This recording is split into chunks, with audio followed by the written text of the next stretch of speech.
Well, as a kid, I don't remember summer camp being what it is today. I mean, you've got these kids nowadays, they have a chance to awaken the Force as a Jedi Knight. How cool is that? Yeah, it is. Yeah, it's one of the camps coming from Omaha Children's Museum, but there is also a lot happening between now and the start of summer. And with the scoop, we're happy to welcome Kim Reiner and Rachel Evans. Good morning, ladies. How are you? You guys got all this new stuff going on, but there's one thing, there's a character specifically that I want to talk about, and this character is Professor Play. Who is Professor Play? Well, our science shows are very popular at the museum, so we decided to create a character, Professor Play, who'll be starting in March. And the professor will kind of get kids excited about learning through different games, activities, toys. And it's just going to be a fun way to bring in more kids to be interested in science. Is he a permanent fixture, or is this a temporary character that's going to hang around? I think it's permanent. Yeah, we'll see how it goes. He's on for the long starting haul. in March, and just kind of we forgot how wonderful we can learn through play and working through our programs through Mind in the Making, and it's just going to be wonderful. It's going to be so much fun. I think that's great, and you're inspiring kids not just while they're at the museum, but it gets them in that zone so that when they get home, that mentality, it's not like a switch that it's on and off, but I mean they continue to want to incorporate that at home, which I know parents, right, they're like, I'm bored, let's play. So you've got those daily shows starting in March, but more new, including some other daily programs and things. I mean, are you incorporating stuff into some of your exhibits, or what else is happening here? Well, we do have Snowville going on right now, and we just started some new programs that Rachel could tell you about that brings in the excitement about snow and frozen fractals especially. Yeah, well, like everyone else, I've had the song Let It Go stuck in my head for about 3 years. And Did you want to sing it now, Rachel? No. Well, no. That's not a bad start. Actually, that wasn't a bad start, no.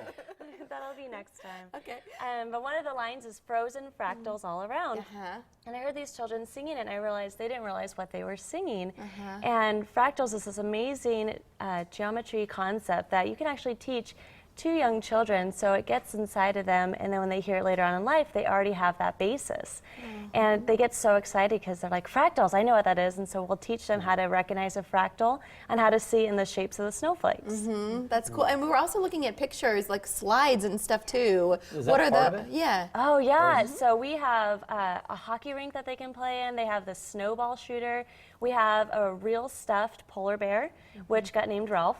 And then I think the favorite is probably that slide, which everyone has done, including all of our staff. Well, you had to test it out to make sure the kids would enjoy it. And look at this, being able to crawl up the side of that, right? Is what those nodes are for. Yeah, and then the daily shows, you have daily shows, right? Right. What are those daily shows like? Well, we have art classes, the science show like I mentioned before. We have a music exploration show that they learn rhythm with drums. And then in March, we're starting a couple new ones. There's one where we'll combine art making and music. Okay, and they'll listen to... This was something, not to interrupt you, but I got really excited about it because I felt like you're hitting a lot of points for kids. So how are you incorporating art and music? What is that like? I'm excited to see how it works out. They'll listen to something, maybe Mozart while they're sculpting, or the Beatles while they're painting, and they'll see how maybe the rhythm might make them want to work a little faster or slow down, or if it puts them in a certain kind of mood, and they'll just see how it affects their art making.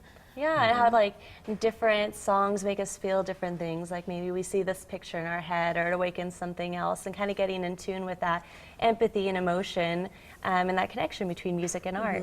Yeah, and that's a new exhibit? It's a new program we'll start in March. That's a March program. 1st, we'll Boy, start March this is daily. nice for you guys. And then you have a new exhibit though too, right? Well, we'll start a new summer exhibit in May, but right now Snowville's the new temporary That's an exhibit. exhibit right going on. The summer camps, as we started this conversation, because we know, I mean, man alive, you guys knock it out of the park every year. Yeah. So do you want to, as this new theme continues, do you want to start with what's new and then touch on the returning favorites? Sure. Yeah, absolutely. You want to go ahead? Yeah. Oh yeah, I'm just as excited. We have a spy camp that's brand new. We have an art camp that's brand new. We have a fairy tale storytelling one that's brand new. We have a STEAM program, which is especially for science for girls, to kind of get them excited for it as well. Did you say a spy camp? Yeah. Okay, I might sign up. What is that? What's involved with that? Well, first you need the decoder pen to get all signed in. Okay, good. But yeah, it's teaching them a little bit about coding, decoding, Not as much espionage as you would think, but At that age. age, right. I understand that. What about that a the problem? returning camps? We said the Jedi camp. That's That a one big is back, isn't it? Oh, yeah. And Minecraft is another big one that Hello. we always fill up.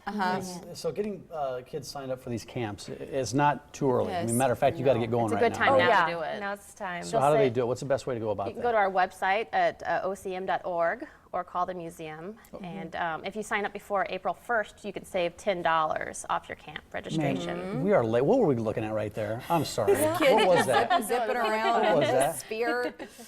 I think that was our slide. I would guess That's it was part of the Jedi. Jedi. We're I would getting guess Jedi Jedi. one. Maybe Oh, one of the okay. hover. But that makes me wonder about the age. When you're creating these camps, who are you making them for? Is there a range where you'd point parents? And does it vary by camp? We do. We split it up. It's between 2 to 8 years old. So the 2-year-olds will attend with an adult, with their grown-up.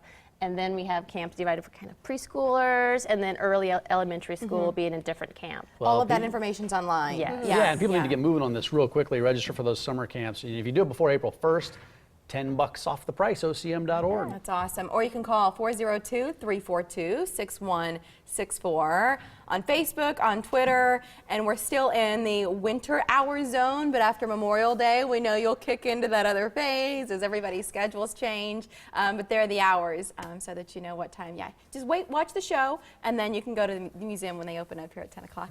Thank you, guys. Thank Good you. All to right, thanks a have lot. Good you. to see you guys.